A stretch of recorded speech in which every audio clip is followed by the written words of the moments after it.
Hey, welcome in, folks. This is Babbaginator. We're back in the long dark. I am back from a week-long vacation and spending time back home, celebrating my birthday.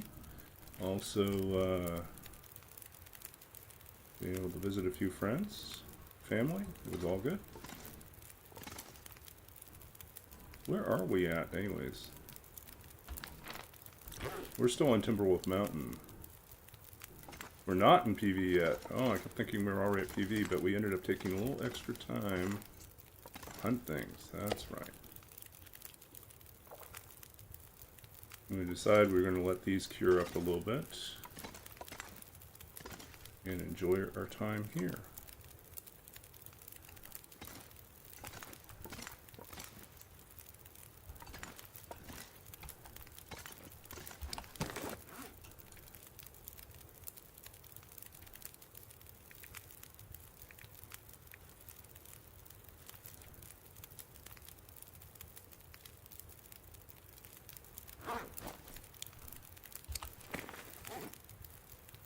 We got plenty of food. We have a fair bit of extra weight still. I think we have lots of torches still. Yep, lots of torches. I think we're just going to go out here and see if we find anyone. I think we have some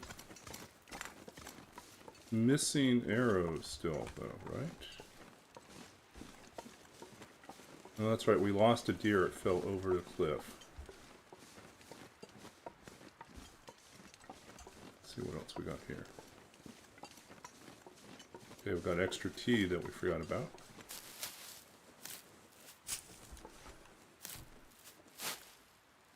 I'm not sure I can carry much more.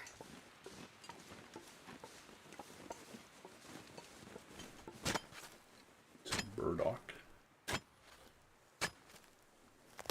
So this is probably my last stream from this location. I'm moving on Sunday. And so I will probably be offline Saturday. Busy with the final prep, cleaning and packing, prepping for the move. We really wanted to be able to move in stages, but that is not what happened. The place I'm subletting is only available on the same day I have to move out, so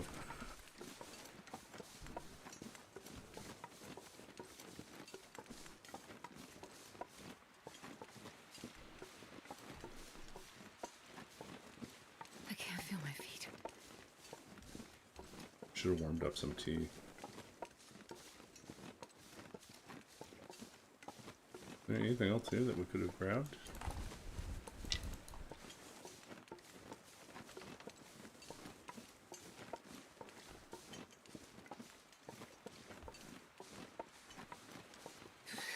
It's too cold to think. The bunny over here. You opened these guys up already. Let's warm up some tea here.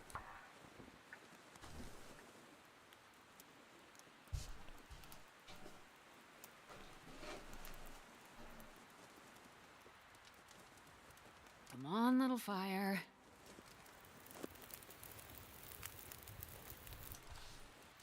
Perfect. Yeah. Into a pull here.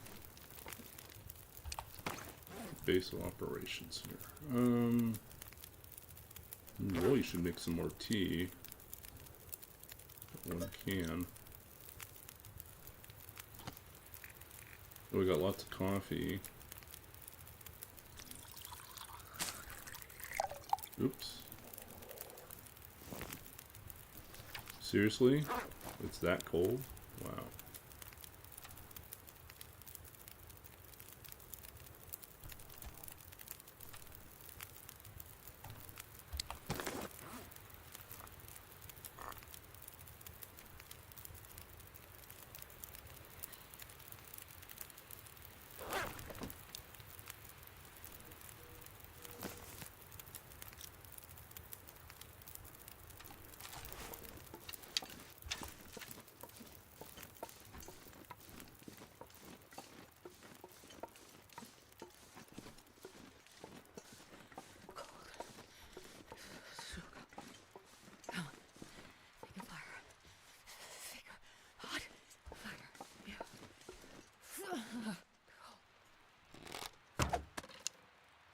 system.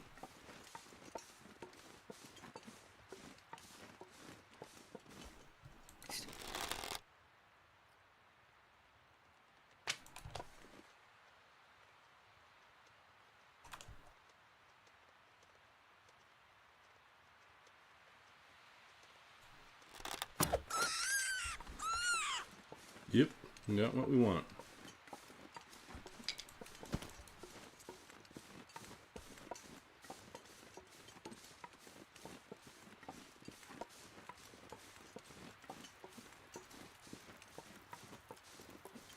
Wait. I'm so cold. I'm warming up a bit.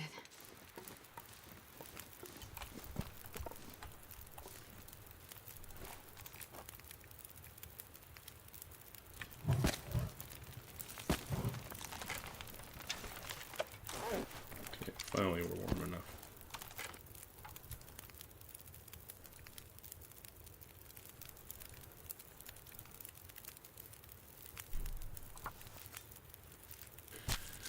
Hey Laszlo, welcome back.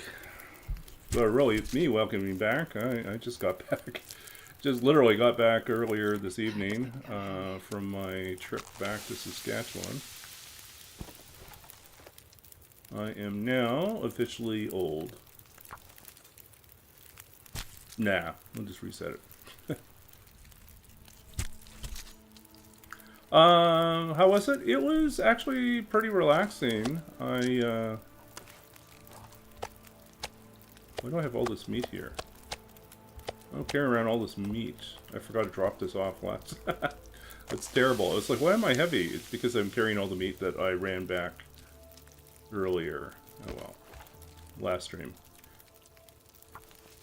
So yeah, I went back to Saskatchewan, spent time with my mother, my sister, and her family, with some other friends. We had kind of a big birthday bash, where we invited a bunch of people over on Sunday afternoon, and I don't know, we had probably about 30, 40 people there come and go.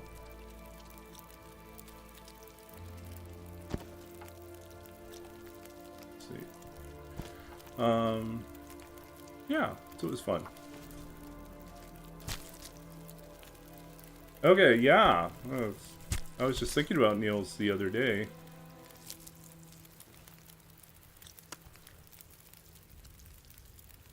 Come on, guys.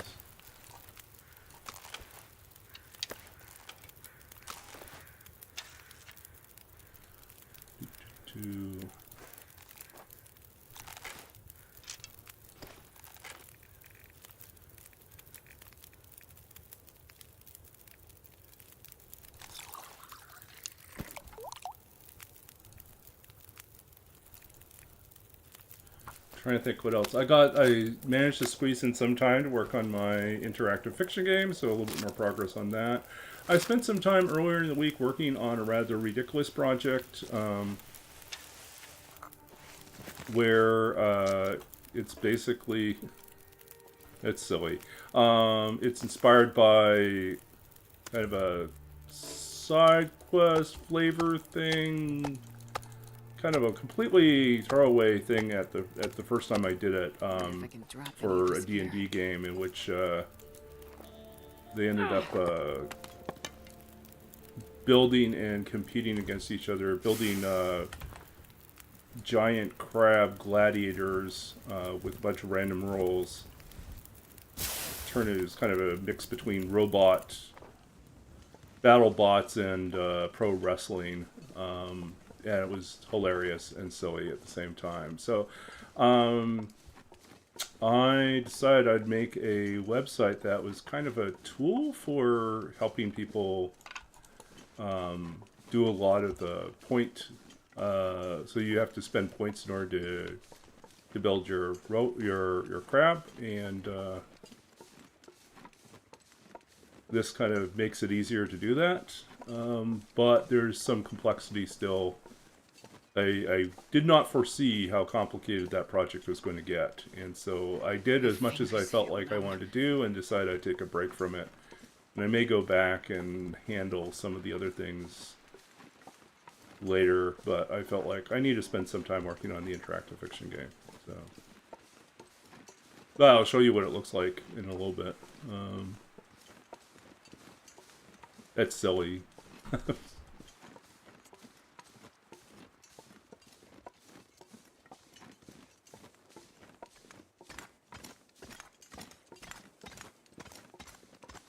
Yeah, we may spend a few days here just letting stuff cure.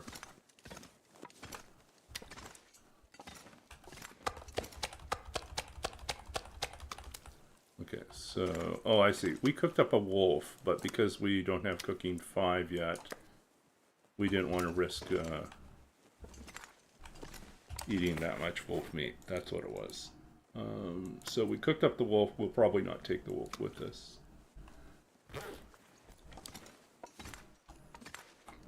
Middle of the day. What should we do?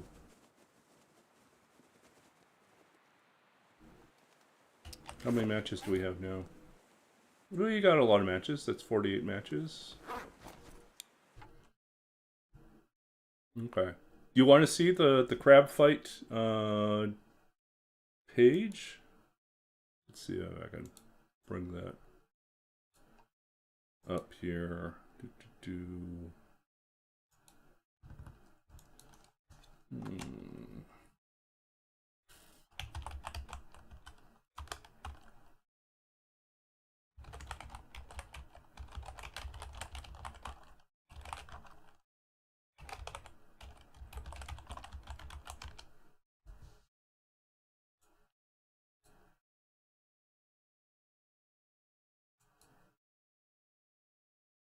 Okay, let's pull this up here.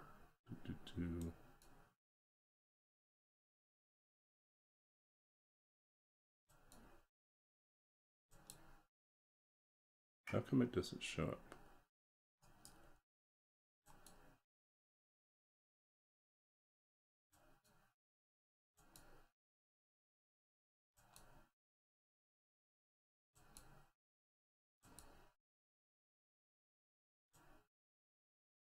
Okay, so this is the crab fight.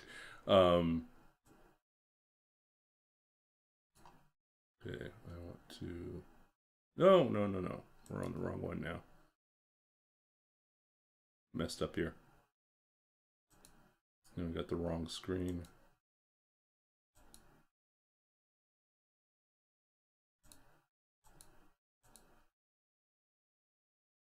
Cancel. There it is. Okay, so we're on the right one.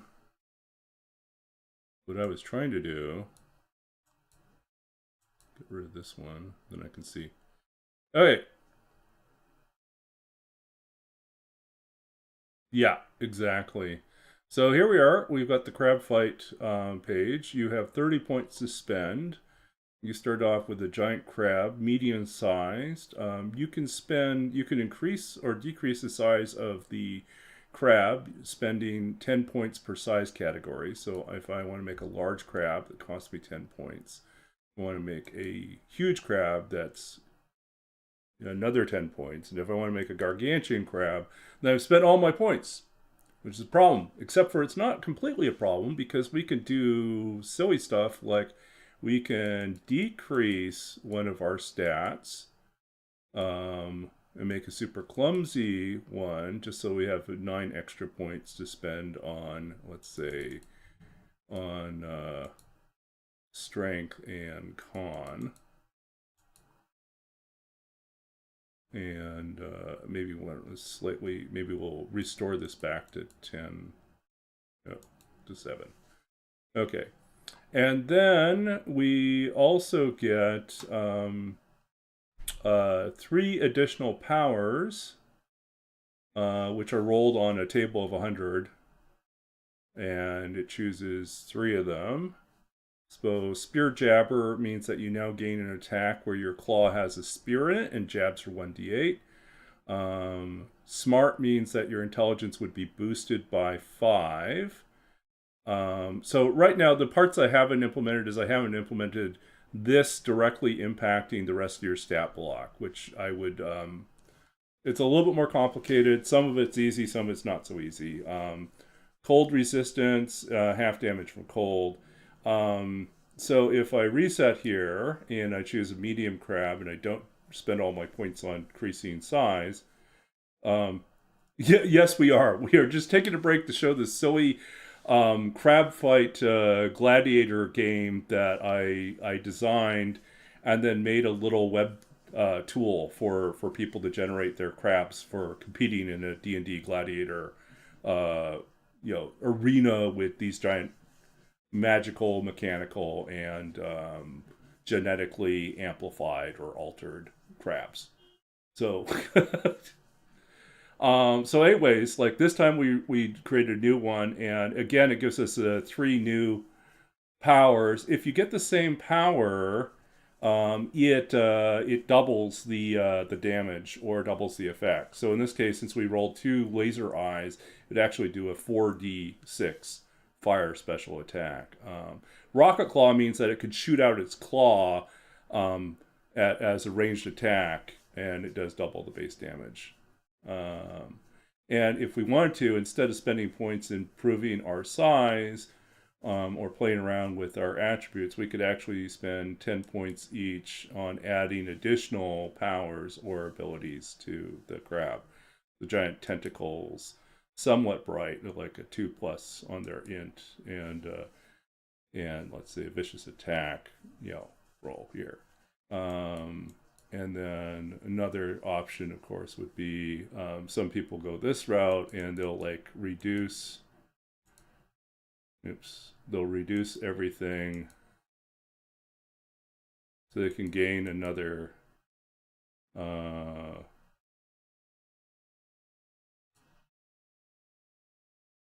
they just add a whole bunch of extra powers. Now it's really ridiculous, right? Another power here, Phoenix Rebirth. When you drop to 0 the first time, it does an 8d6 fire damage, blast, like a gigantic fireball, and then you regain the same in health. And then Poison Breath, another special attack. You have a Hardened Shelter, AC is actually +5. It's oversized, so you automatically increase a size category. Poison resistance, resistance to slashing damage, and Grease Jet. So anyways, this is the really silly thing that I have partially built, but I haven't finished.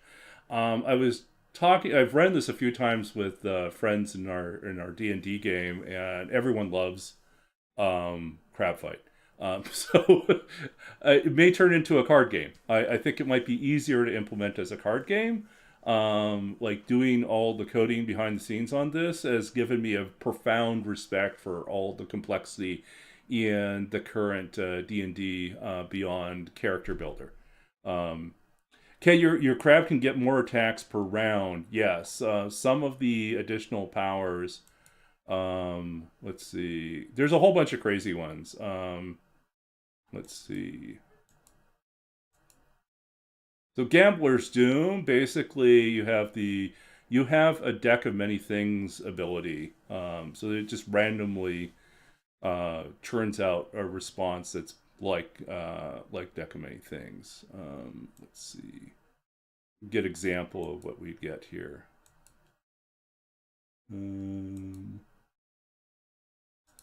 Trying to think what the powers are that give you. There must be a bug in this one. You should have 3 powers. So super hyped is +10 initiative. Accurate's +5 on your base attack roll.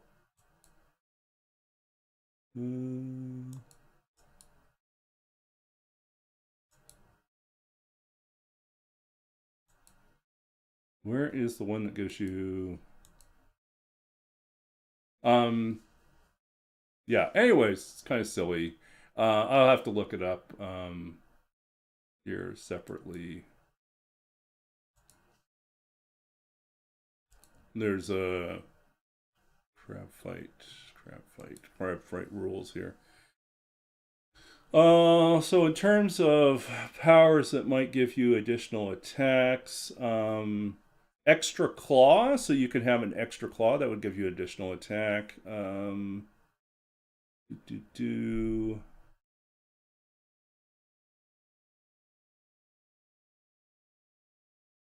A rock cannon is and a mega cannon are both a mounted cannon, could be natural or mechanical, on the crab. So that would be an extra. So instead of doing your crab claw attacks, you could fire off a cannon. Magic missile rays.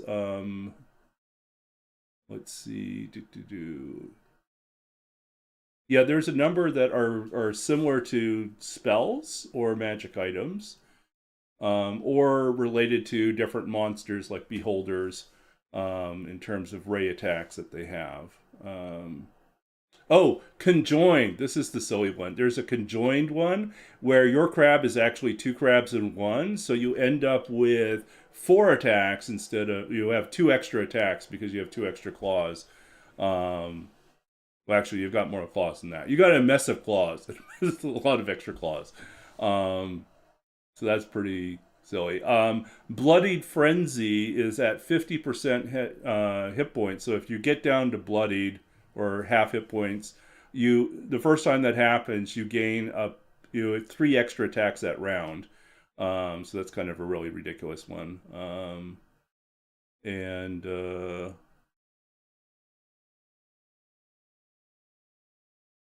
yeah. So this is super not balanced, which is why it's so much fun. Um, yeah. Well, it's a great in person, and you have these little crab character sheets that you fill out.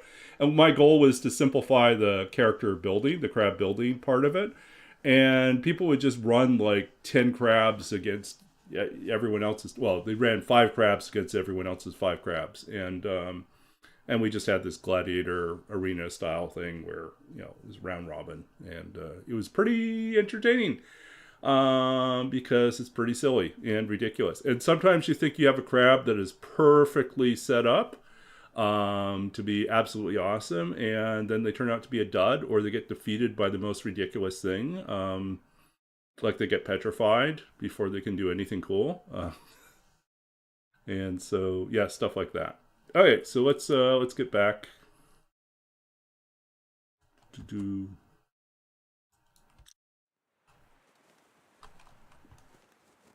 Okay, so we are currently camping out here in Timberwolf Mountain. I was thinking we were already in Pleasant Valley, but I remember now that we actually had taken a break so we could go let some of this stuff cure before we. Because here's the annoying thing: we really can't cure much when we're at the summit. We'd have to use the little cave instead, and I'm always forgetting to pull stuff out of the cave when I'm done. So, okay. Do we need to warm up? I think we need to warm up.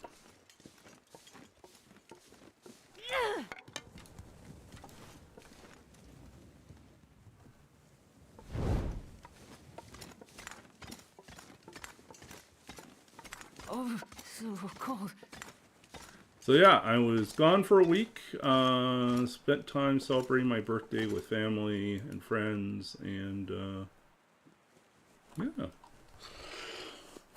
Now I'm back here, and I get to sleep here tonight, and then tomorrow night, and then tomorrow I have to finish packing, and Sunday morning, bright and early, I have to move out of this place into the new place for the rest of the summer.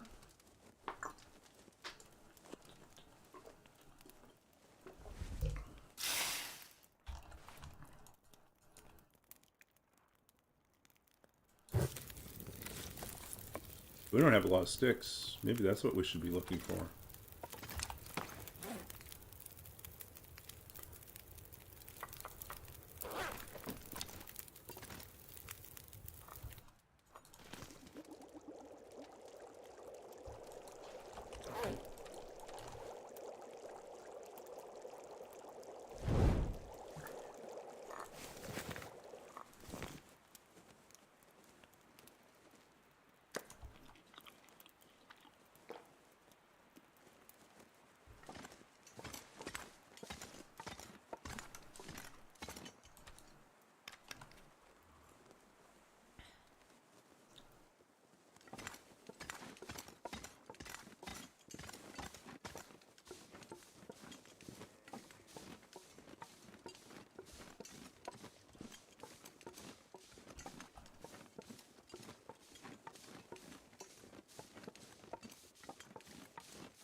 So last week, last time we were streaming, we shot a bunch of things, and Damn, I'm freezing. are we cold that quickly? It's annoying.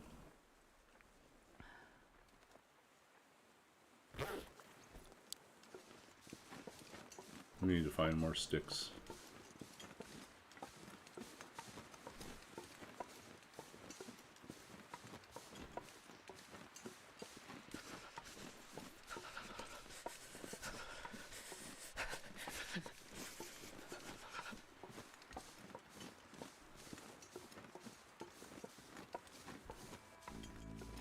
So yeah, I'll show you more of Crab Flight when I get a little bit more of it done, but more likely in the coming weeks I will try to squeeze in the occasional stream where I'm working on my interactive fiction game, since I got a little bit more work done on it this past week, and show you some of the things that I've added in. Pretty entertaining.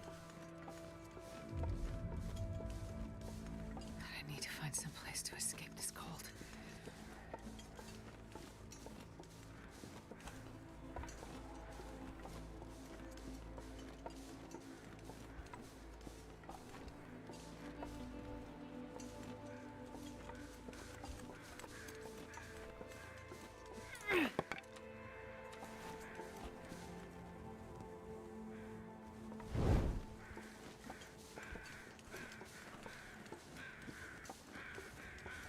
So yeah, we had a deer that we shot, but it has disappeared off the cliff.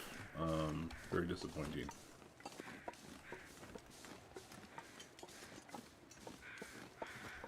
I think it just fell. That's my suspicion, is like it just fell off.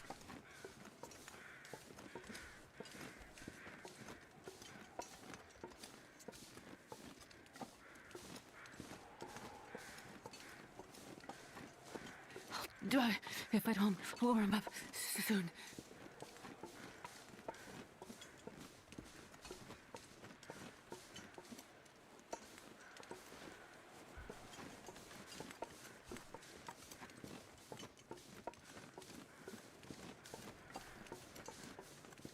Oh, we got more mushrooms here.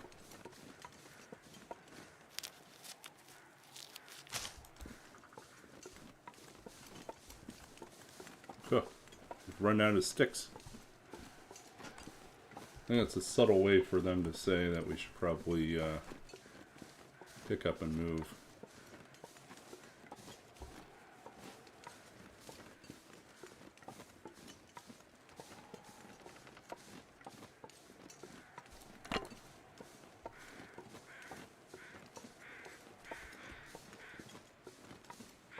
Oh, here we go, some sticks.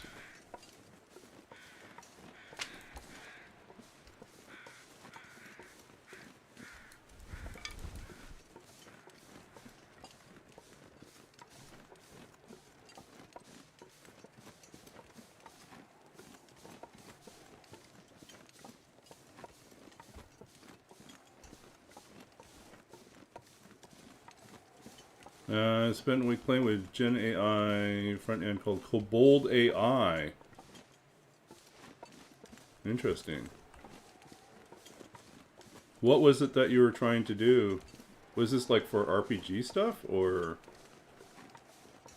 some other project that you're working on?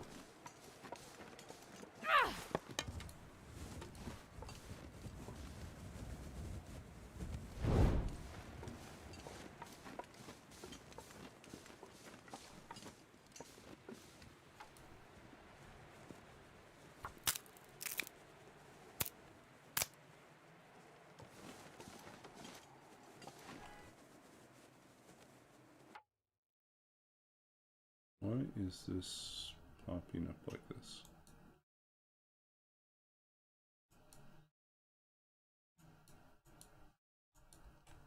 Okay, there.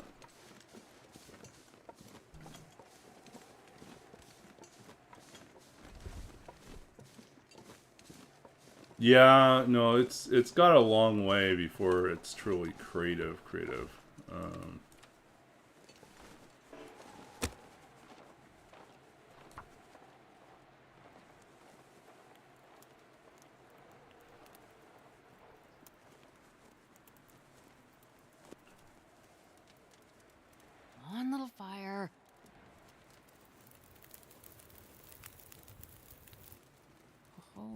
lucky day.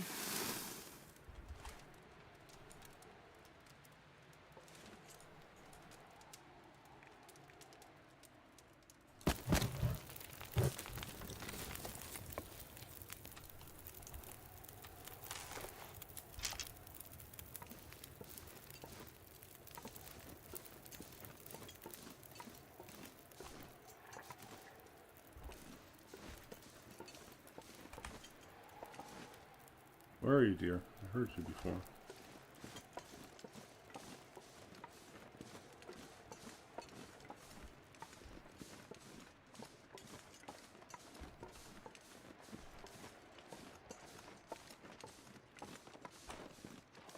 Oh, he's spooked.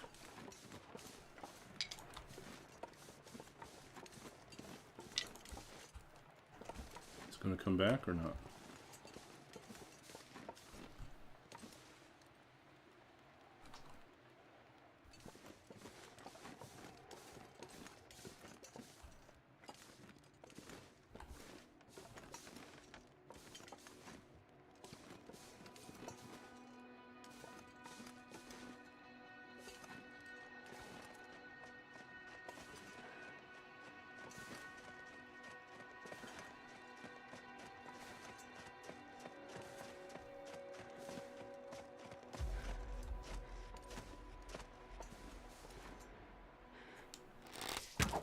Oh, he turned. He's robbed.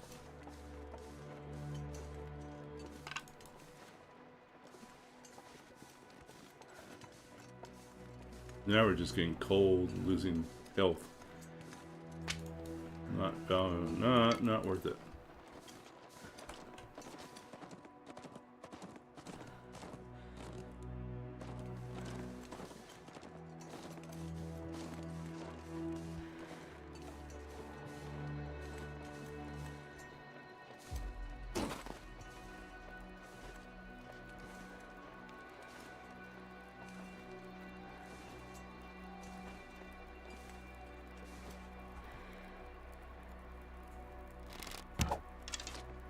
Yep, got him, but he's gonna run away with our arrow.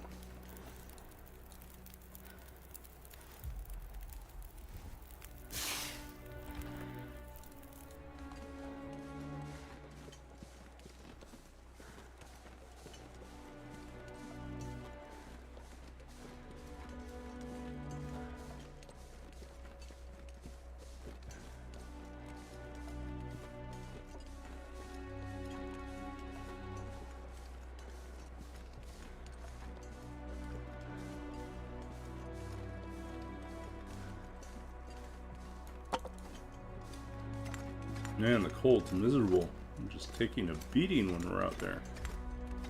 We really do need the better clothing soon.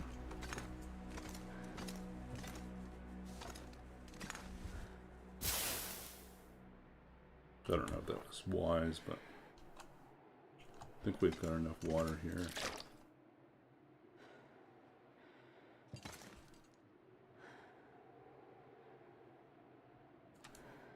No, we should build more water.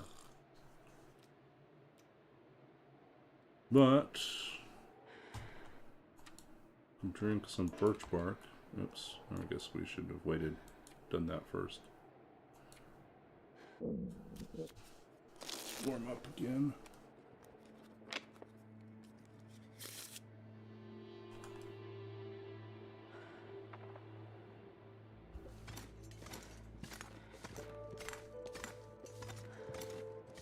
See if he shows up out here.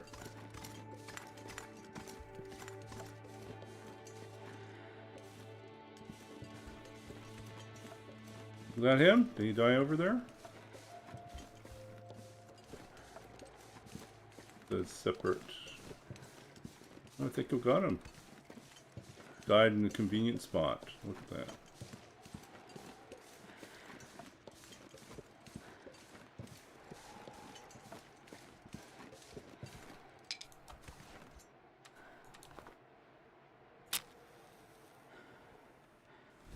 Now, how well will this fire do in this weather? Will we have to use 2 coal because it's so cold? And why are we so cold? It's because we need to fix Come up on, our little fire. clothing.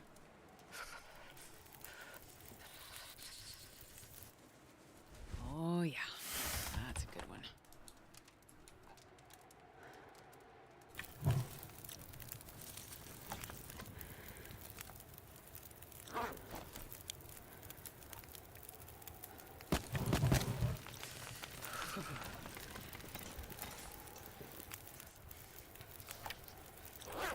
Okay, perfect.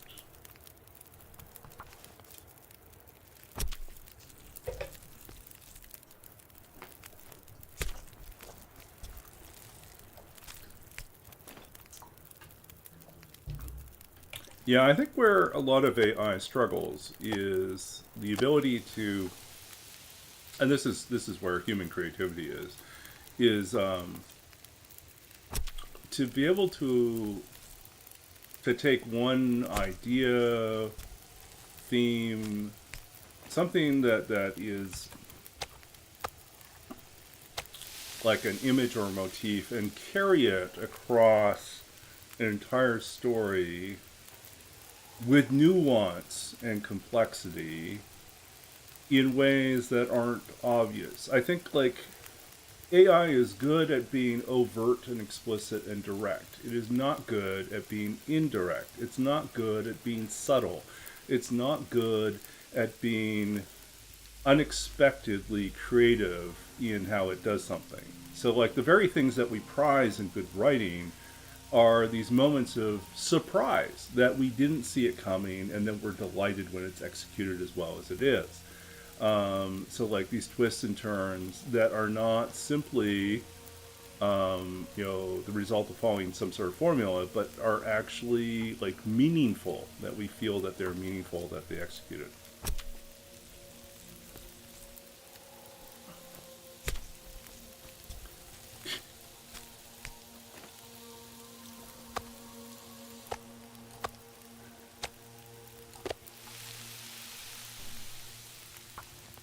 Hey, Rena, good to see you.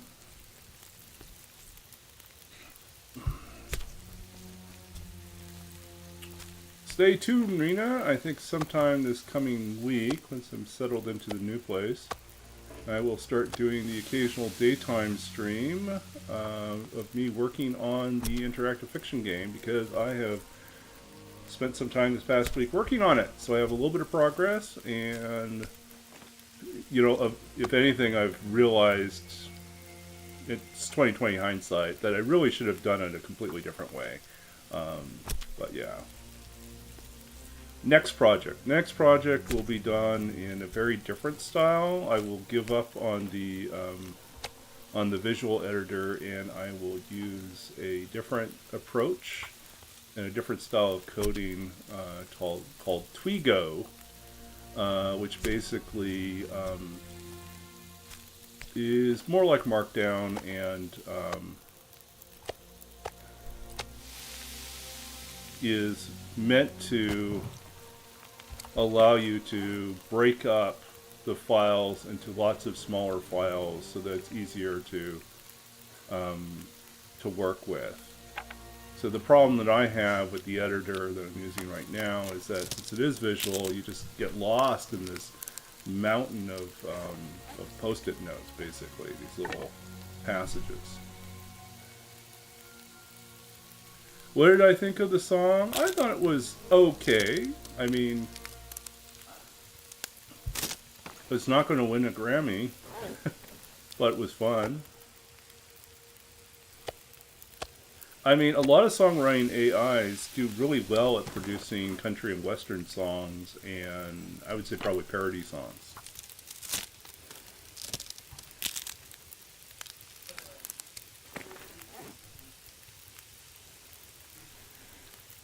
Yeah, so if you tell it to do, like, to manipulate things in a particular way, combine these styles in a particular way, but it's not going to be generative, it's going to be like manipulative, right? It's a remix of things, and you kind of control the the art comes in controlling how they're mixed together. I keep forgetting that we're also supposed to be harvesting here. So yeah, I think the quest to implement AI and all these different things, I think, is sometimes misguided, because the things that we probably should automate and rely on AI to do are not necessarily the things that we are currently invested in. I think the point of AI is the best use of AI is to automate tasks that are relatively, they're cumbersome, annoying, tedious tasks that are meant to be automated. They should be automated. But generative stuff, AI might give you a starting point, like some interesting ideas, but it can't do it all for you. It can only get you started. And relying on it to produce the final product is almost always going to end in embarrassment or failure, because you're always going to discover that there's something you didn't anticipate that's crept into the final product. And you'll also have a lot of angry people who feel that the process by which the image is generated is ultimately exploitative, which I largely agree. I think there are some ways to make that work, but usually people are interested in convenience and speed, and not necessarily in, ethical or moral considerations of what it means to use someone else's work. It's dusk, so I can't be far behind.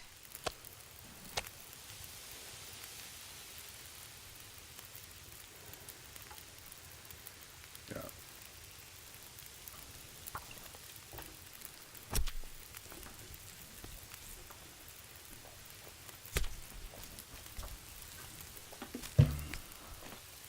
All I can think about is food.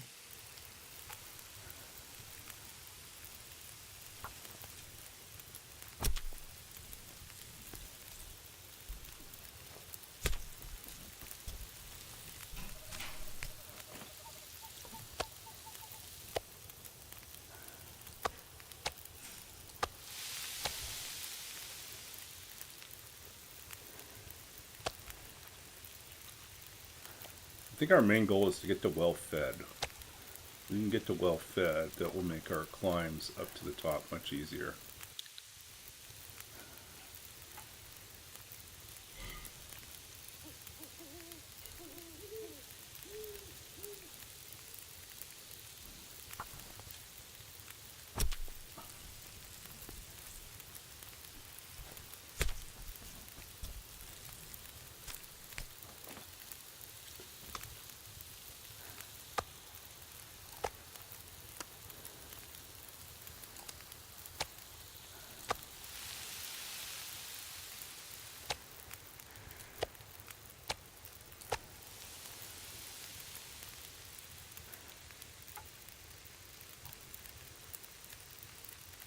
And your sink is overflowing, see?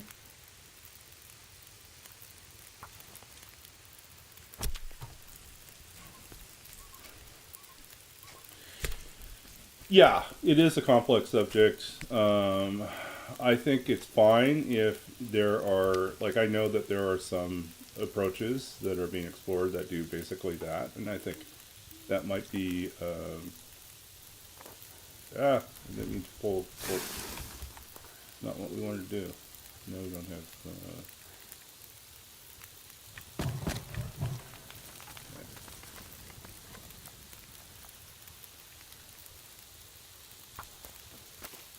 yeah, there's no one-size-fits-all solution to it. The best ones are where their large data set has been curated, and they know what's in it, and not, and not simply like, well, here's this stuff that we found on the internet that we don't know the origins and the provenance of, or we kind of know, but we're going to pretend we don't know. That, I think, is a problem.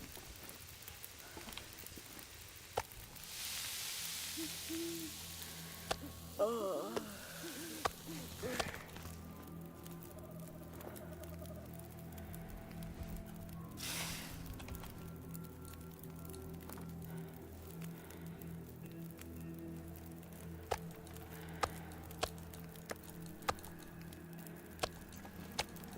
not sure I can carry much more.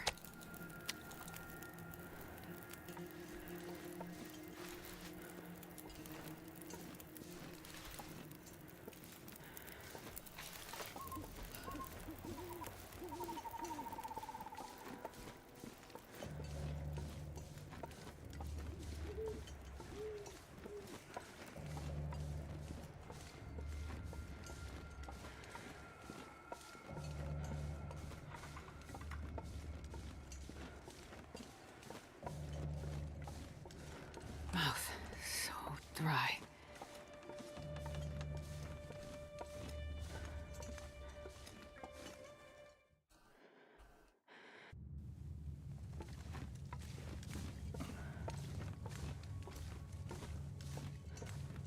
Yep, we're in the wrong cave.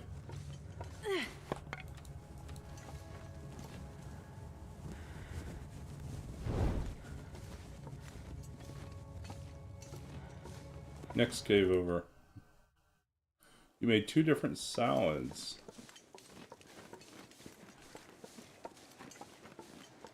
Egg salad, 3 bean salad from scratch. Gingery green onion soup with mung bean noodles. Mushrooms.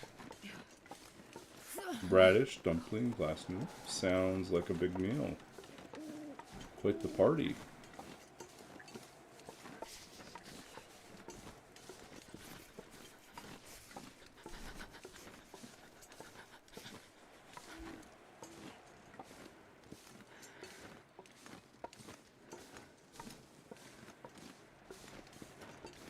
Where's our cave? Did we miss our cave? Jeez, this is cold. I think this is our cave.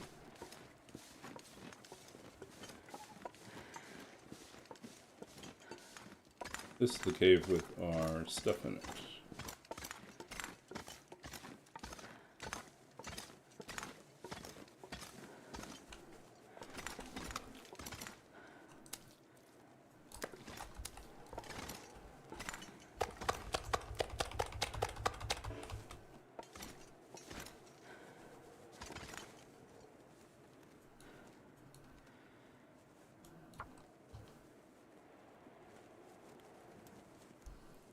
Yeah, totally. I mean, that sounds like a full meal. Come on, little fire. Come on.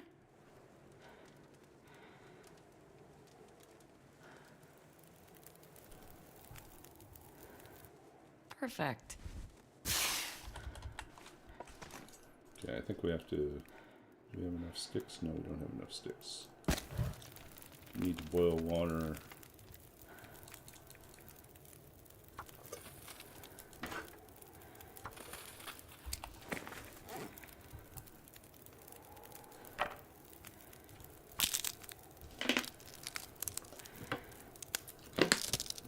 So apparently I'm going to end up with extra food items because we're moving out this weekend on Sunday, and one roommate doesn't have a freezer. The other roommate has a what do you say, about 4 or 5 hour drive, and doesn't have a cooler. And the third roommate has already moved out and has abandoned a lot of the food in the freezer. So that basically leaves me in a situation where I'm going to either I throw it out or I take what they don't want. So I guess I got a few extra. I'll solve some of my groceries, but it just becomes priority, I guess, on Sunday when I do the move. Move the food over first and stick it into the freezer. I'm gonna have to move the books over as well. Yep. Okay, so we've got some other stuff to prepare. Burdock.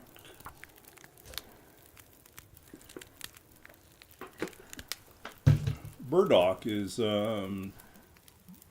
little known alternate character in the alternate universe for the A-Team. Instead of Murdoch, it was Burdock. Yeah.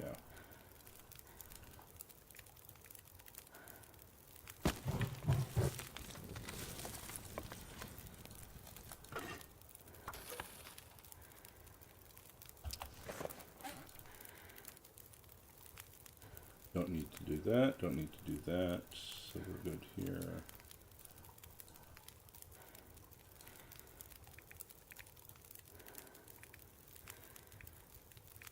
We still have too many torches.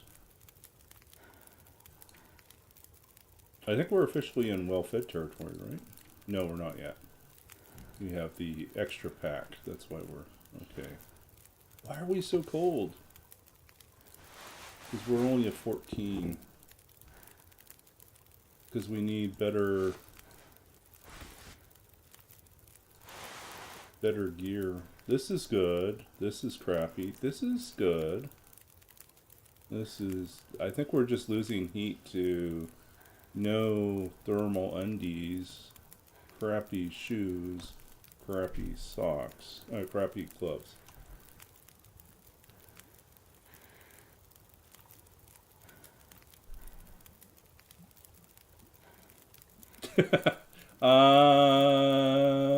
That sounds like a, yeah, that's kind of a knockoff of the knockoff of the knockoff.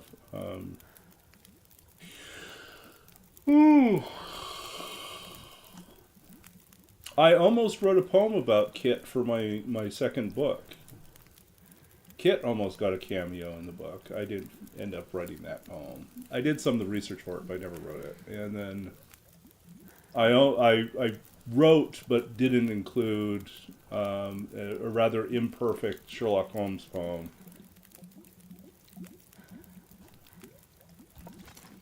No, Sherlock Holmes almost made it into the book, but he didn't in the end.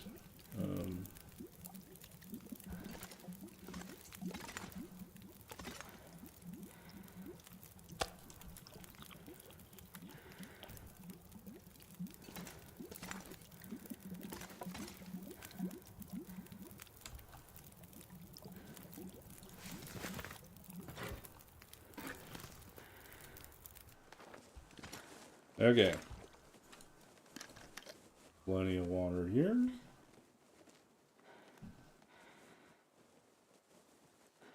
Okay. Now, once again, we should have drank the birch bark tea first. Let's wait an hour. And then we'll drink a birch bark tea. Try to get ourselves rested up here.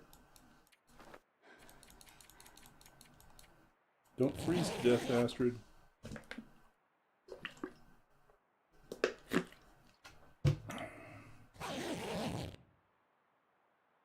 Okay, nice recovery.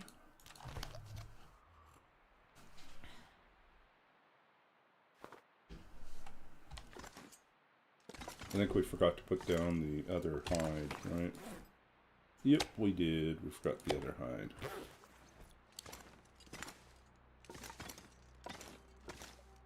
$64, 5. We should be getting to well-fed very soon. That's my guess.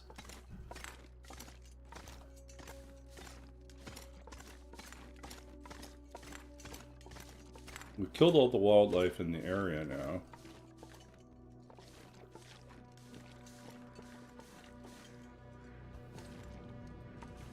So we should be getting ready to head out soon.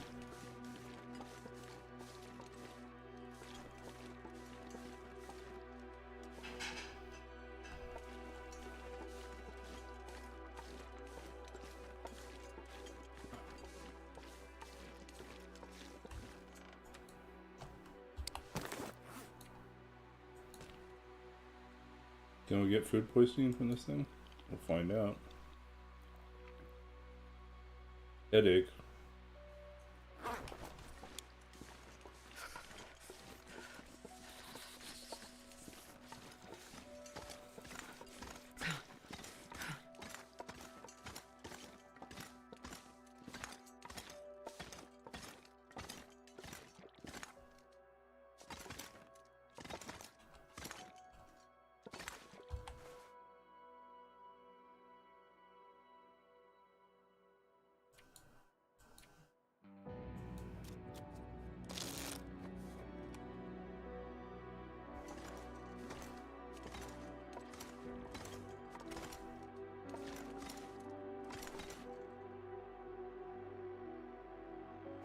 One birch secured.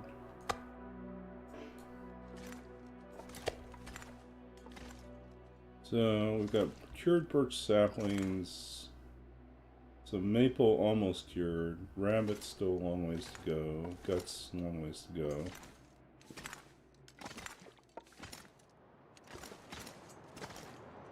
Oh, just got windy. We're not eager to go out in that. Let's skip that. What do we have food-wise that we need to worry about?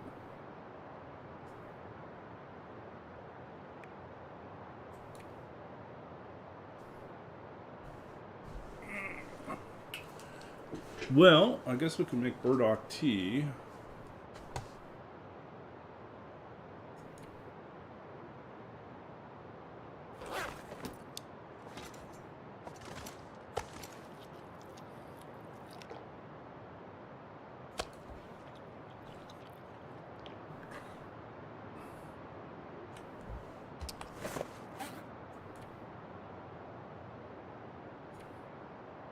How close are we here? Cooking. Almost halfway there. Need a couple bears or moose. Something would be helpful. This is coming along nicely.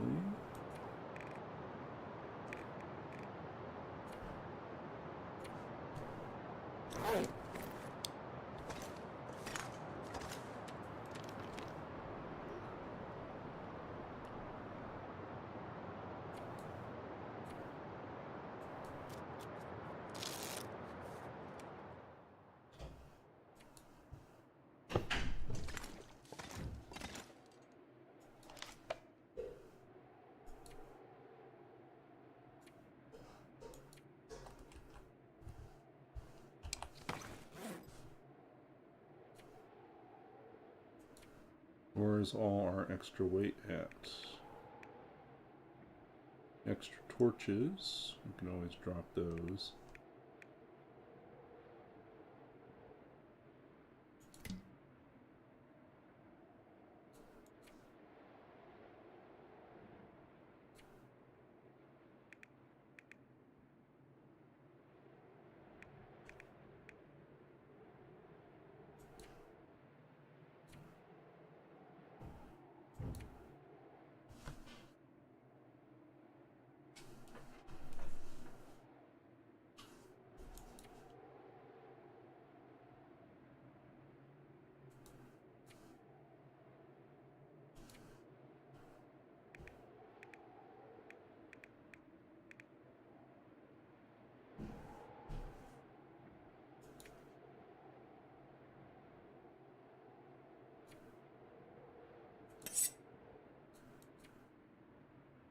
Oh, we can't repair it.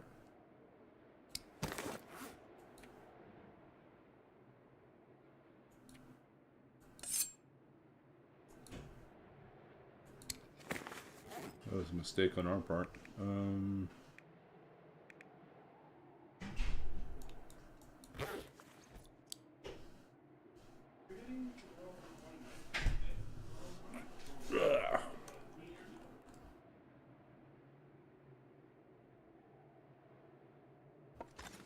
To go or not to go?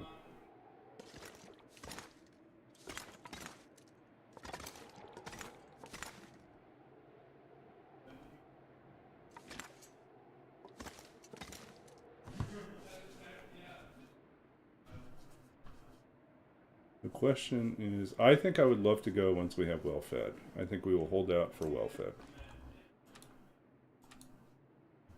When we're at well fed, we'll have 5 extra kilos of carry capacity, and that will make all the difference.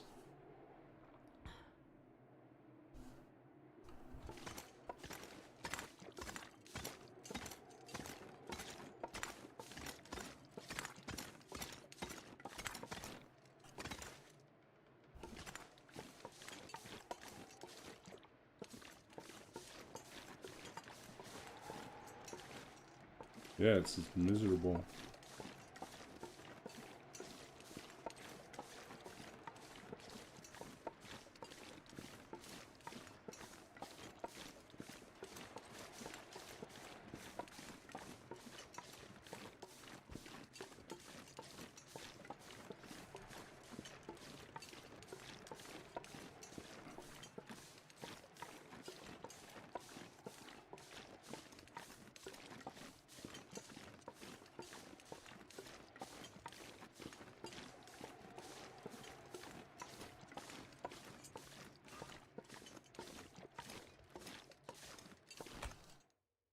I mean, I guess we could go in here and look and see if any coal has magically respawned.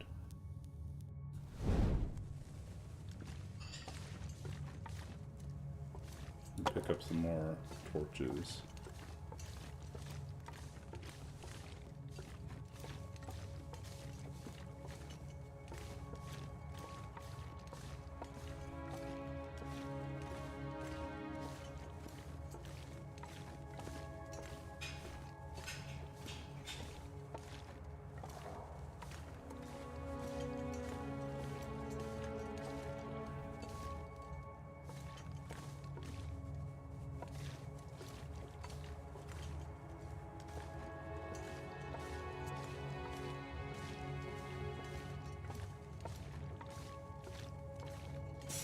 Nope, we did get a piece of coal. Look at that.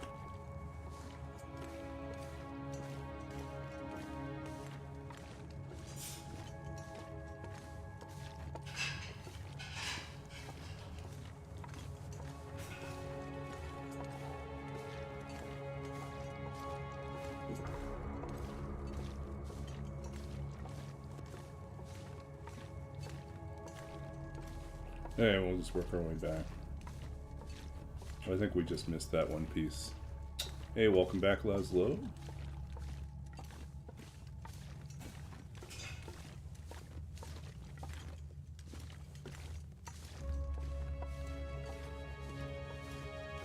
We just popped back inside of the cave to Timberwolf Mountain just to check and see if there's any coal that we missed. We missed one piece, so...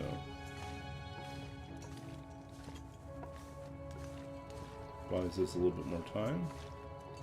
But yeah, I keep waiting for us to get to well fed. We should be getting there soon.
And more mushrooms.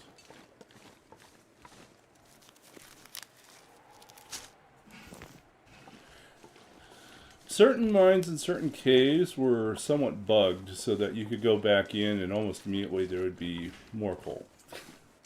And some of them had a double coal problem where you'd pick it up and there would still be another piece of coal. Same place. You pick it up twice or 3 times. You got tons of coal that way. So clearly that was not the plan. That's not how it was supposed to work. So eventually I think they fixed that. Whoa, big wind. I can't feel my hands. Big shivery wind.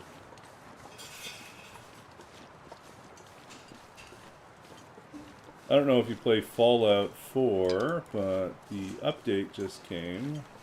I haven't had a chance to test it out. I've heard that a fair number of mods are broken now. Yay. So, I haven't checked to see if that's the case for my current installation. Freezing.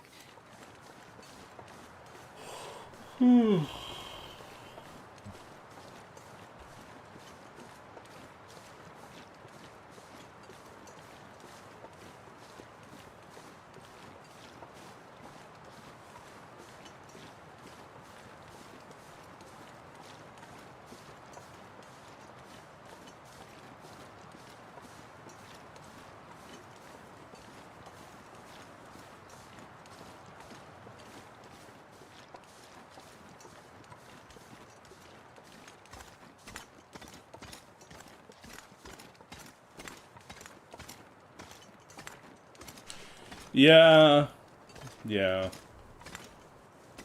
There's definitely mods that you can get that will tone down the gore factor or change, what they use for displaying, blood splatter and stuff like that. But at its heart, there's a lot of squishy, splashy, gory moments in Fallout 4. Because you're basically using a lot of explosives. And things explode. People explode. Yeah.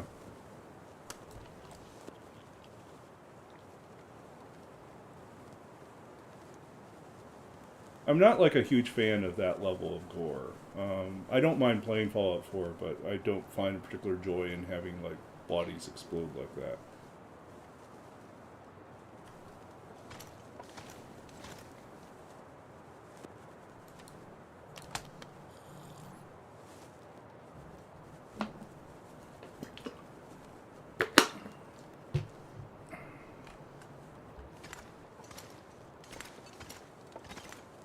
Mm-hmm.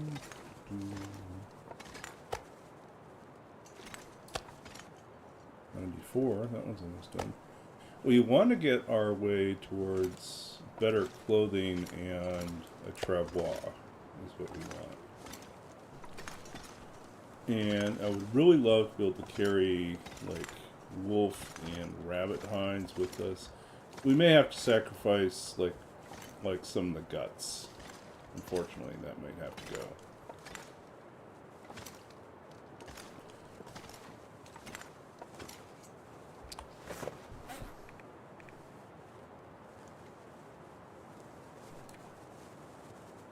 Okay.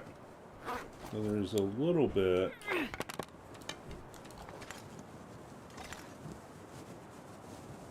Have a little bit of fuel here.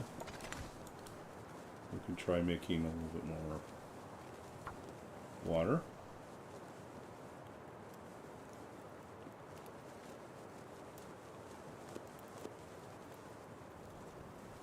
Come on, little fire.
Okay, let's do a few more teas here.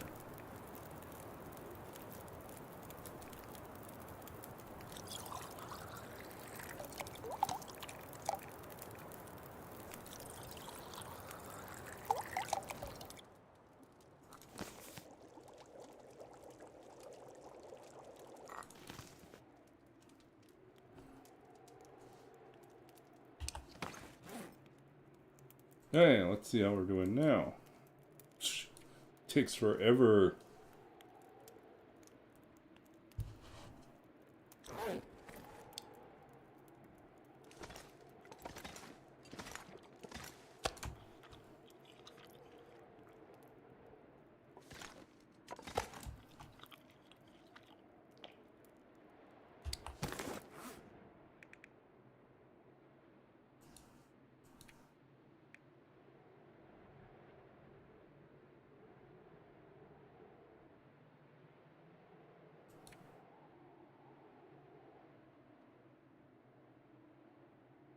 Okay, I think we'll probably have to drop these. Not being useful enough for us.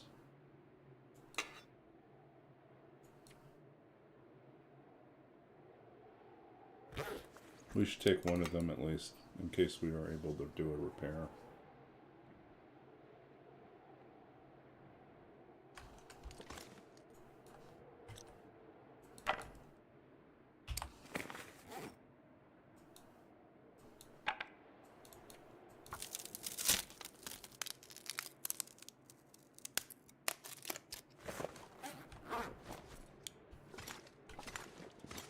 $72, $96.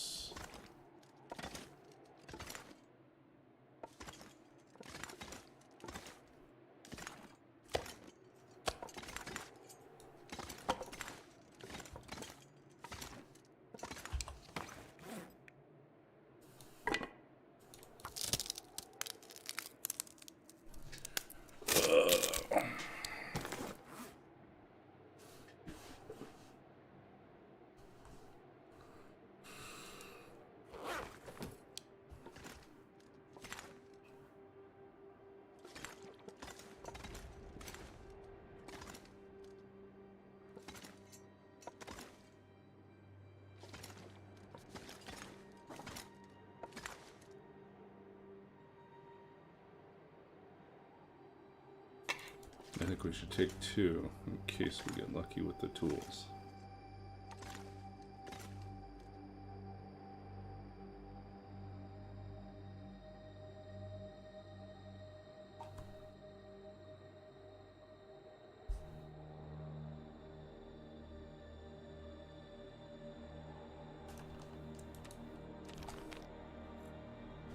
Yeah.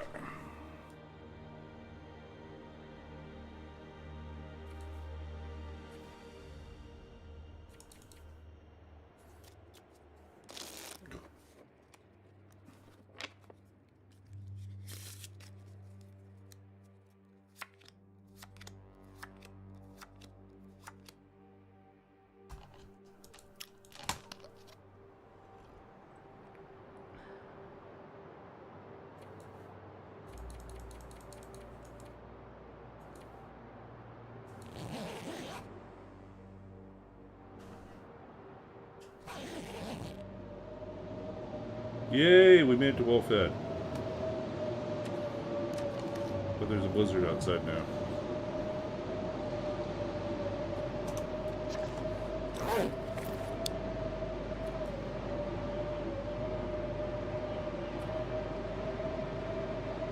Oh, it's dropping fast.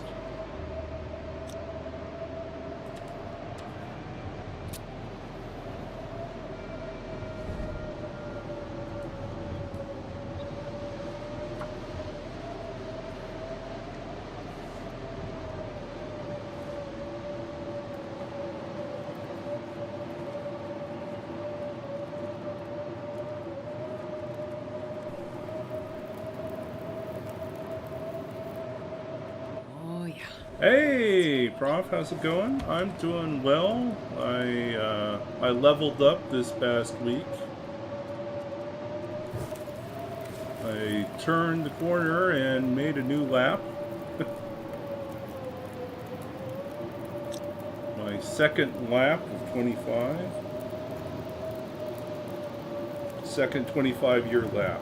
Yeah.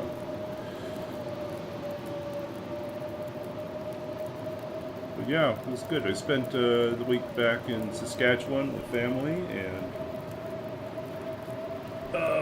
what else is new? Oh, you missed. I showed Laszlo this at the beginning of the stream, but there's a one of the sillier things that I worked on this past week is I think I've mentioned it before, like in my current one of my current D&D campaigns. Kind of a joke turned into an actual mini game, which now has required me to actually build something to help people with it. Basically, it's crab fight where you generate through a series of rolls. You generate some rolls and some decisions. You generate a giant crab to fight in a gladiatorial arena. The crabs are magically, mechanically, and genetically modified crabs, um, with at least 3 ridiculous starting powers or traits. And so I'll show you what it looks like. Crab fight.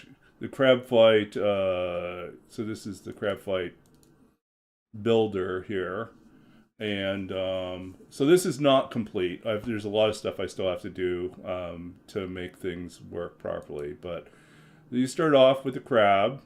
You have 30 points available. You can spend it to make the crab bigger or smaller, or you could use the points to boost or decrease ability scores. If you decrease ability scores below their starting point, you can bank those points and use them to do other things. So,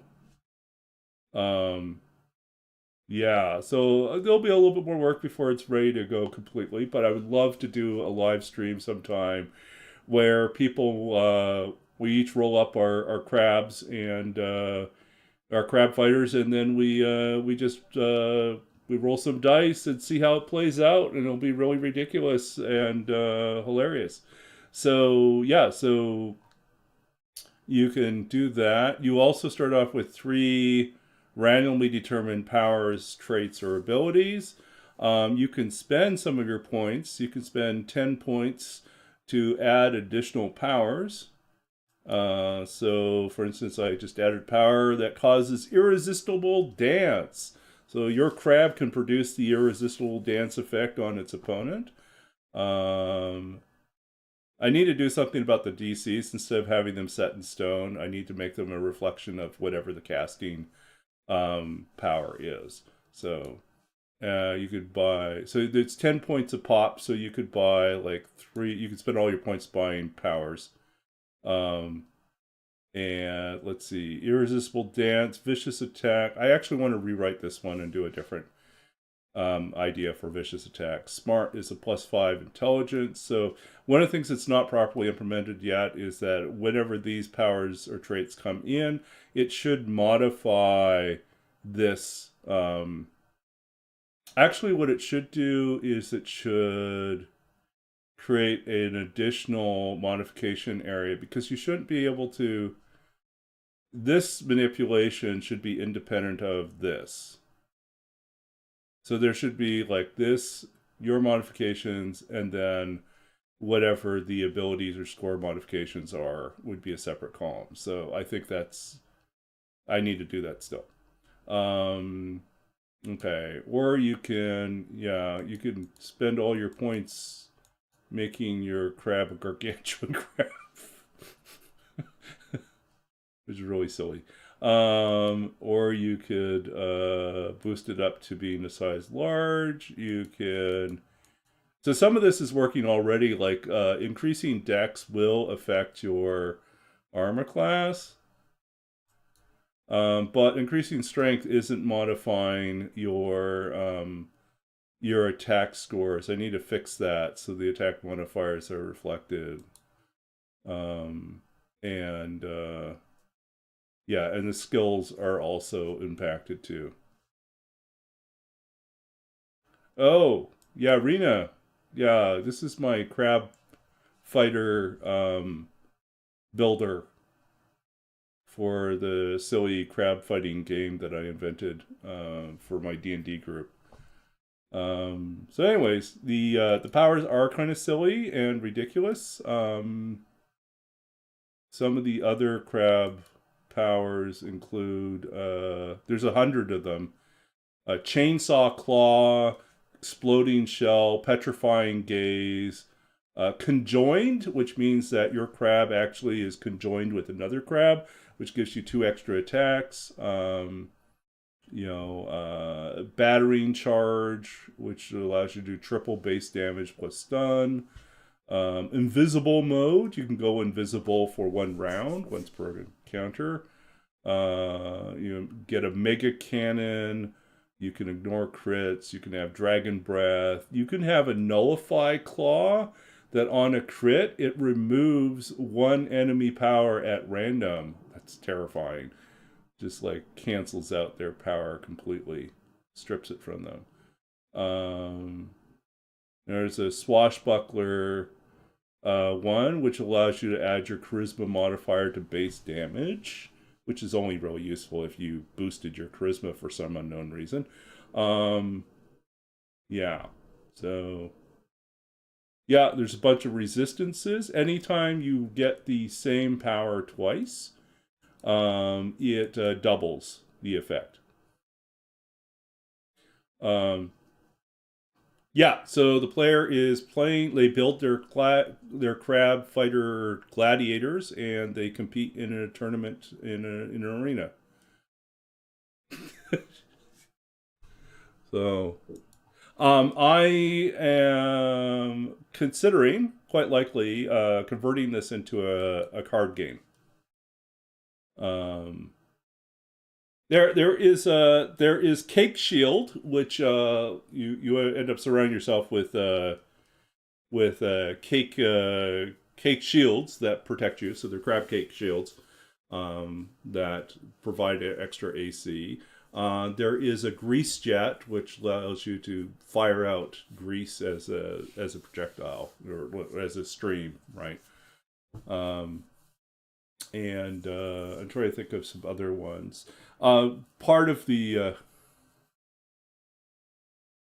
that would be cool too. There should be like a daring do and one where you just swing from chandeliers as well, but usually don't. When we ran this in like the campaign, someone had a gargantuan crab. Like they decided to spend all their points in converting their crab into gargantuan size. And then, so the only way they could enter the arena was they had to be gated in, because, and so it led to a lot of really fun, silly roleplay stuff. Yeah. Ooh. Alright. About an hour here. I think we might need more.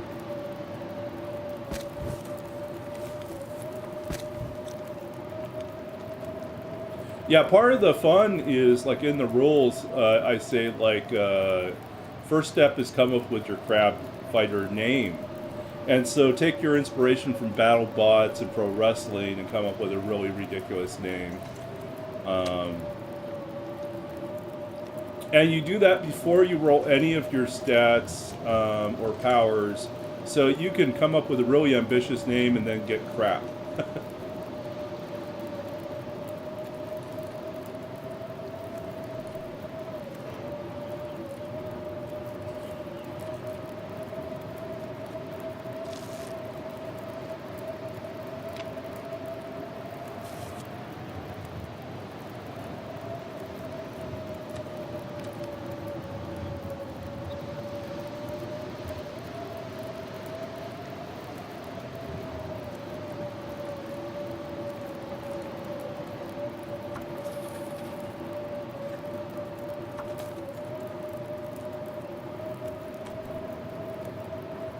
Well, I guess we're gonna worry less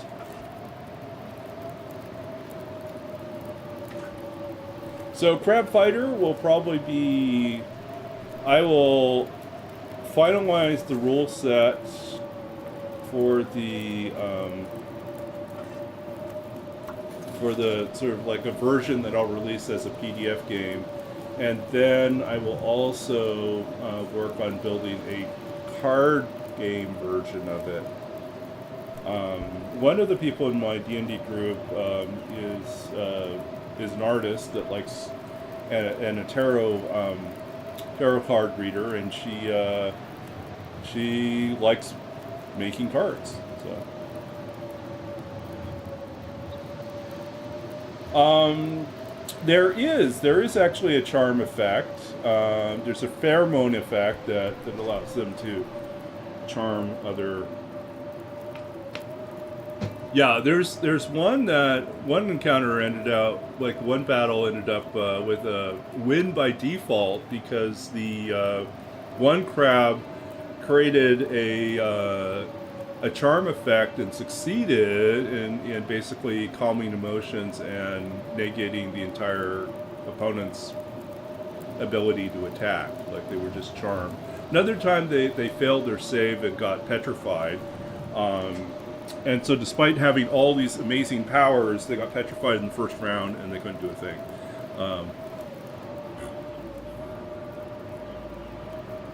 Yeah. So, but 100 cards is a lot of cards, so I think we'll probably have to stagger it. And that's just for the powers. That's not including other types of cards that we'd probably need. So, we'll see. Card, like, with good animation, or good artwork, good illustration, that will probably take some time before we get to that point.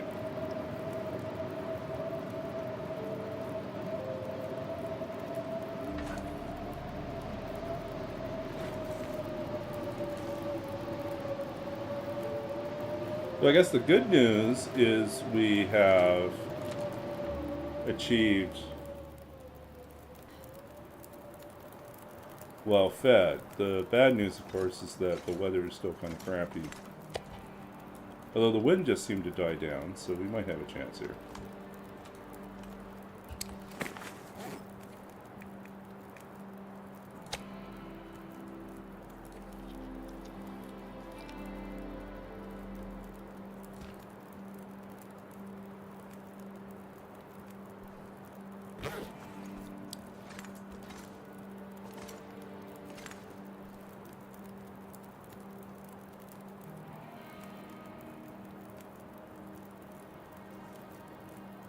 Yeah, I had thought about like introducing flaws, but I think the ability to reduce your stats, or shrink or expand your size comes with certain trade-offs.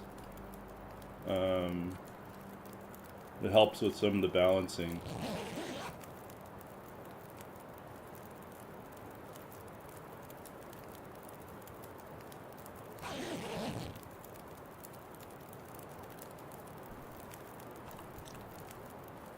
Seriously?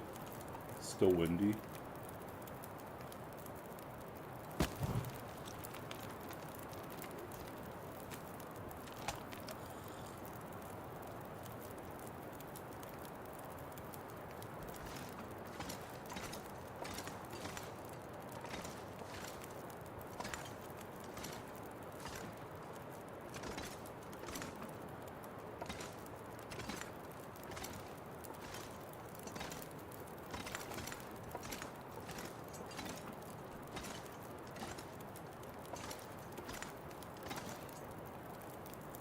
Do we stay or do we go?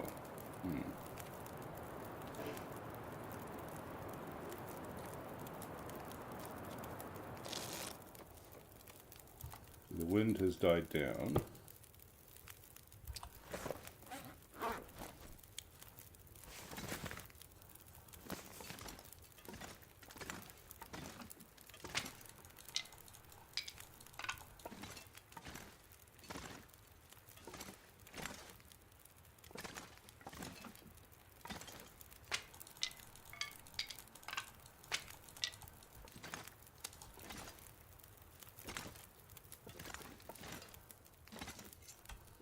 Arguing for weight. 39. This pack is getting kind of heavy.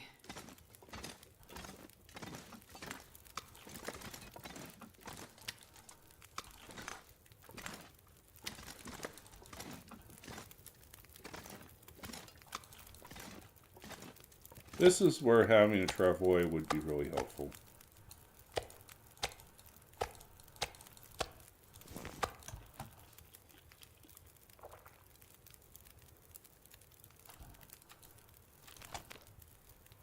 Oh, but we can drop water. That's good. Well, we might need to drop more than a little bit of water here.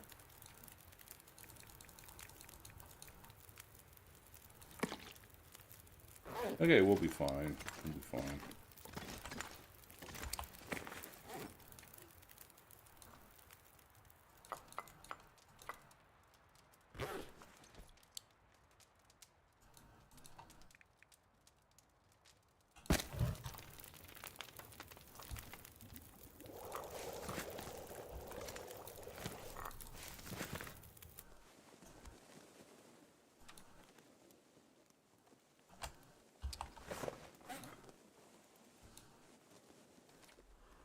Okay, let's head out. It's time to actually go somewhere.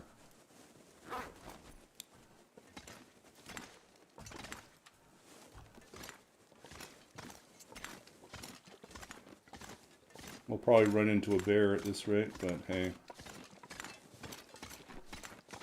Look at this weather. Look at this weather. So beautiful.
So yeah, so tonight we are online. Tomorrow night I will be busy packing. So no stream tomorrow night. Sunday night is a maybe. Largely depends on how much time I'm spending unpacking. But I will try my best Sunday night to be online as well. So you just missed me Saturday night.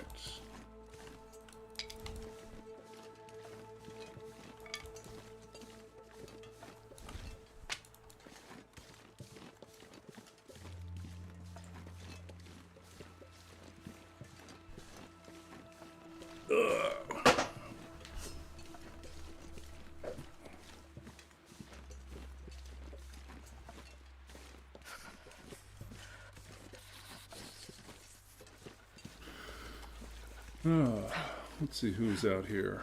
We got a bear out here?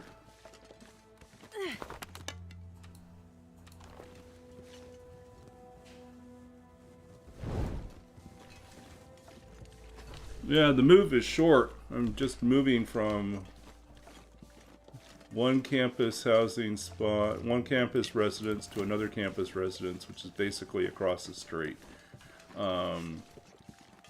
The inconvenience is that they gave me such a I tiny don't want window much in order to sound. conduct the move. I basically have to move from 7 a.m. until 12 noon. And that includes any cleanup that I need to do. So,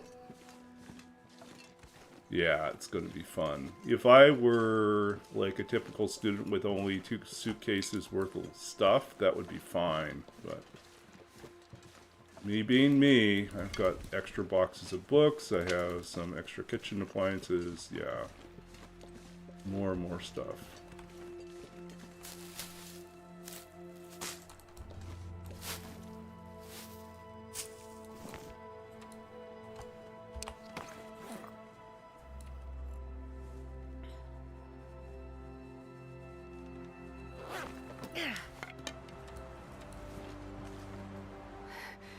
It's so cold. Did want to I lay just down drink for a something bit. and it didn't make a difference? It went cold just as we drank it. That sucks.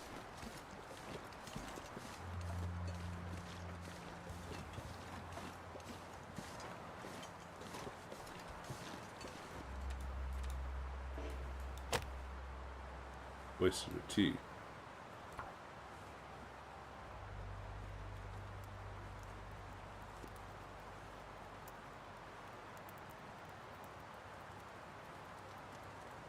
Come on, little fire.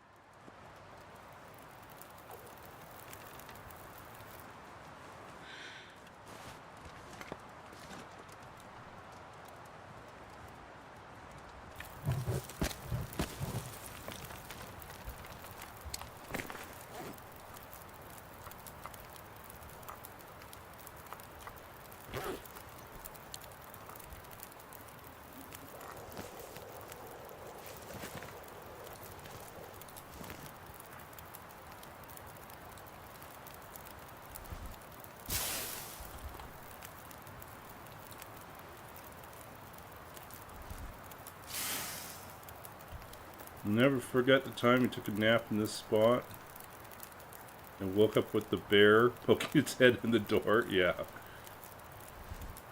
Yeah, I kept thinking that too. It's like, if the bear shows up right now, it's not going to be fun. Come on, we can do better than that.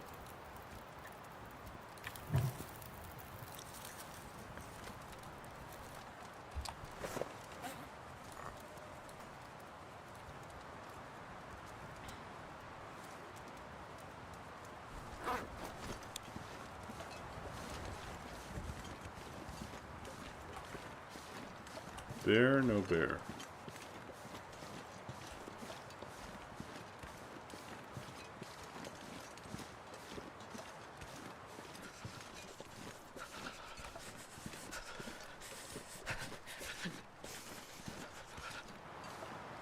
Also no wolf either. Interesting.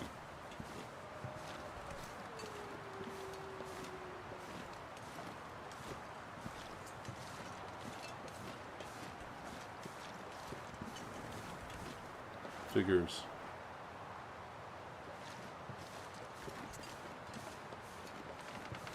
Did I say I hate being cold? Because I really do.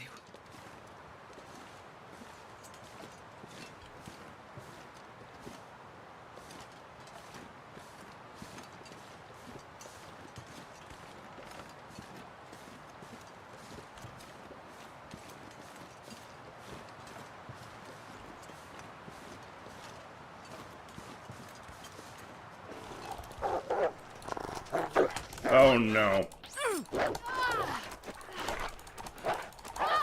No, no, no.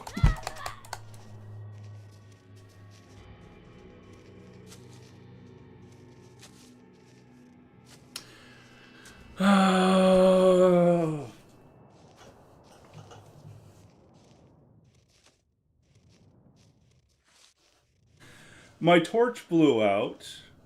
There was a wolf hiding just out of view. He turned the corner, ran up the hill, and took me out. I button mashed on the knife. I just couldn't kill him fast enough. I didn't have a hatchet because I dropped the hatchet back in Mountaineers before I started up, before I went to Gold Mine and planned to go to the summit. So Yeah, we were carrying way too much meat. It was just a series of bad decisions. Not necessarily bad decisions, just unlucky decisions, I think, ultimately. Okay. But this is my new record for Cave Dweller. We made it to 39 days. We almost made it to 40. And the goal, really, for me, I think, is to get to 50 days. If I could survive 50 days. So, we got close. 50 days is a long time in Cave Dweller. And we almost made it to the summit too. That would have been nice. It would have been pre 50 days summit.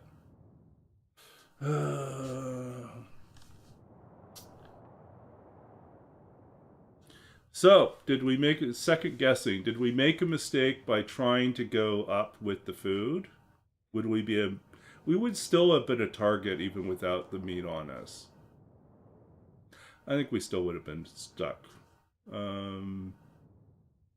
We had no other fire source, we had no flares, so we were dependent on the torches to help us out.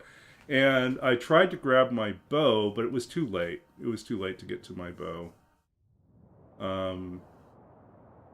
Even if I had the bow in hand, I don't know if I would have gotten the shot off in time to get rid of the wolf. It was just a bad angle. I don't know. I think if I had not been hugging, I thought it was safer hugging the wall. I was trying to avoid the bear, and I didn't think about the wolf, which I knew was there somewhere. But it's just the wind. Definitely the wind was the culprit here. Okay, so we will take that as our loss. I don't know. I'm not certain if I'm like in the mood to keep doing Cave Dweller because it is kind of frustrating. I feel like 39 days is a pretty respectable Cave Dweller run. It's really hard. It would be nice if I could get fully suited up, but you get to the summit. I think maybe that should be a challenge too. Just like Cave Dweller, get to the summit.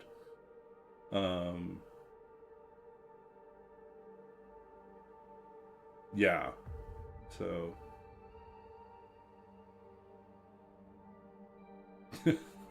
Yeah, I think at the end of the day, I want to do something fun. And it has been fun, but I also feel like I'm reaching a point where it stopped being fun. So I think it might be time to do a different challenge. Or maybe just do some vanilla runs for a little bit and just have a very fun time in a regular interloper. I started when I was back in Saskatchewan. I started one up for fun, just a regular interloper, and it was fun just to do the usual struggle in the first 10 days to try to get things off the ground. So I definitely feel like it's entertaining. And I think the usual struggle for me is what to do after day 100. So as long as we've got a plan in place for some interesting twists or interesting small challenges to do along the way, I think it's fine. I don't think it has to be terribly complicated. And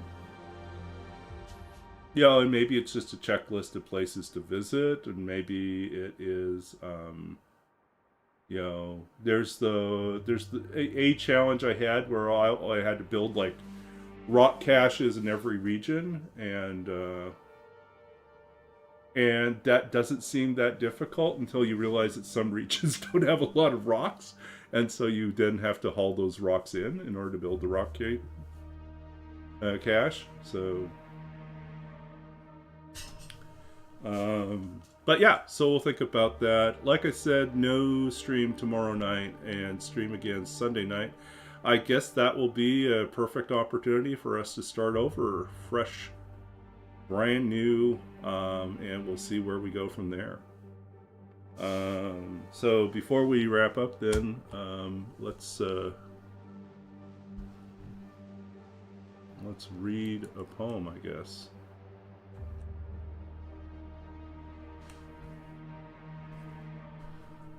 Find 5 flasks, pet 100 bunny. Don't drink the water. Ugh. Yeah, I don't know. Catching 100 bunnies is a lot of work. I've watched Deadpool do that, and it's a lot of work. Oh. All right, let's figure out what we're gonna read. Okay, so let's see. Let us pick a poem to read. Poem chooser. Binary. Maybe something else. Break. We did that one not too long ago. The street musician. Wow, they really want me to read that one. Okay, we'll take whatever this is. I want to do something different. Okay, let's do something different. I'll dealer's choice. I'll actually choose something then. Actually, binary. The first one was actually not too bad. It's kind of more of a visual poem.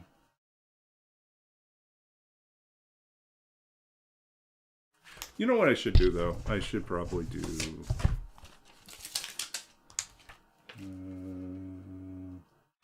I'll do 44. That's what I should do. So, a few years back, on my 44th birthday, I wrote about what it's like to have a birthday that's also the anniversary of my father's death. Okay. 44.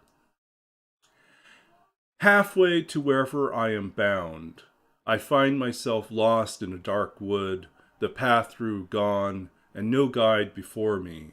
The earth beneath me, a shifting sea of leaves churning in the wind. And my coat, not quite heavy enough for the chill, still smelling faintly of the one who wore it last, years before we laid him to rest, before his things became mine. A gift I had not asked for, though it fell on the anniversary of my birth. And now, every year, like this one, I look forward and back and see my unfolding days through the lens of my father's past.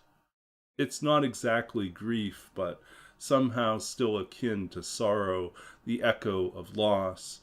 In another language, this year sounds unfortunate to the ear, the doubling of death and dying, a mirror that sits midway through a life, or perhaps a labyrinth where one might stand at a juncture, in one hand a torch, in the other a wadded paper ball filled with unspoken names, how it trails behind, unfolding itself into a ribbon that rises into the darkness, binding itself to something I cannot see. So that's 44. So in Chinese, the number 4 has the same sound as the word for death. And so 44 then sounds awfully like death is death. So it doubles up. And it's a double, right? So it's a mirror. It goes forward and backwards. And so on my 44th birthday, I was like really captivated by thinking about like how it has become something of a ritual, a pattern for me. Every year on my birthday, I'm at once, celebrating another year, but also thinking about my father and thinking about, his death to ALS, which happened to fall on my birthday.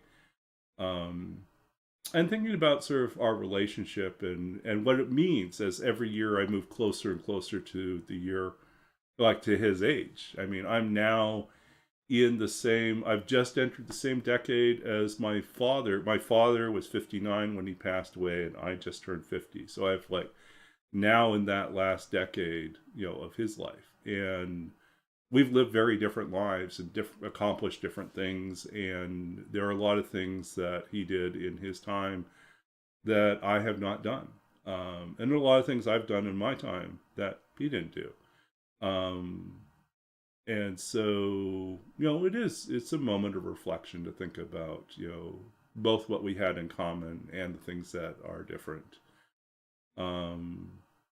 and the opportunities that yet lie ahead. Hopefully for me, more years and more time, but to value what time we have. Yeah. You almost cheered 400. Well, I appreciate the cheer and the bits.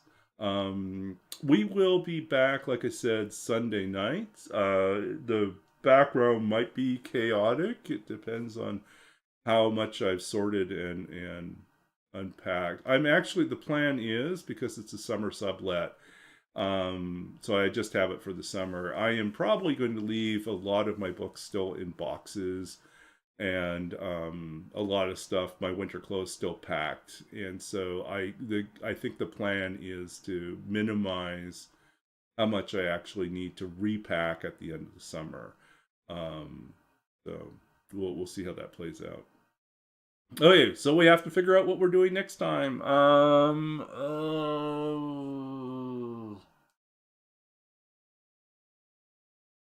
I kind of think we should spawn someplace unpleasant. Which is to say, not Desolation Point, as much as I enjoy Desolation Point.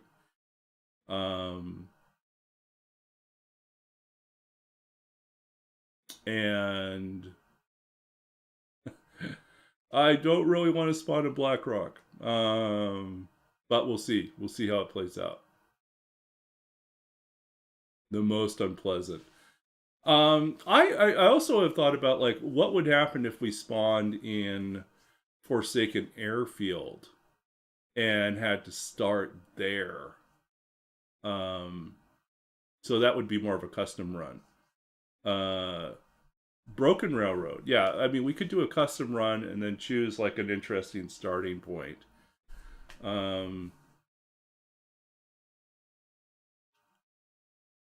We could play around with. I'll go back through my notes. I have a few different challenges and like codes that I've used in the past that might be fun to resurrect and see if one of them is worth doing.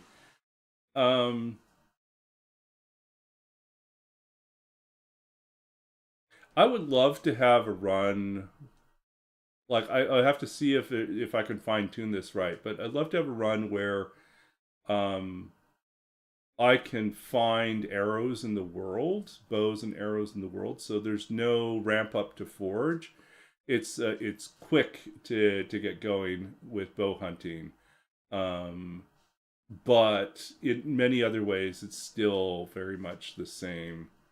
I wish they gave us that level of fine tuning for like the loot, but I don't think it's doable without expanding sort of the amount of loot that's available. So if that's the case, we may have to introduce another rule that says that we're only allowed to eat certain types of things, so we can't depend on all the canned goods that show up. You know, yeah, it's not really doable. I mean, I've worked on games in the past. It's just like there's always things that you wish you could do, but it would introduce so much extra like complexity just to allow one person to do one type of special situation. It's like, you know what? How many other people want this? So far, it doesn't seem like it's in enough demand. Or how much extra time and complexity and testing would this require if we implemented it this way versus the other way? So it's not always possible. Okay, so let's figure out where we're going. We will sort out where we're going to spawn next time, but for now, let's figure out where we can head out to in terms of raid.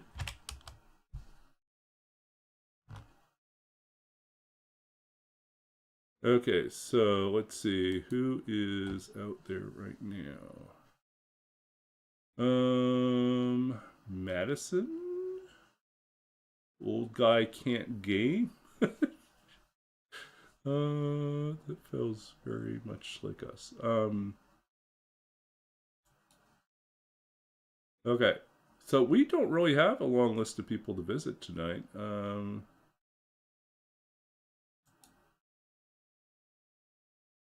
Okay, old guy can't game is doing an interloper run. I think we should do that.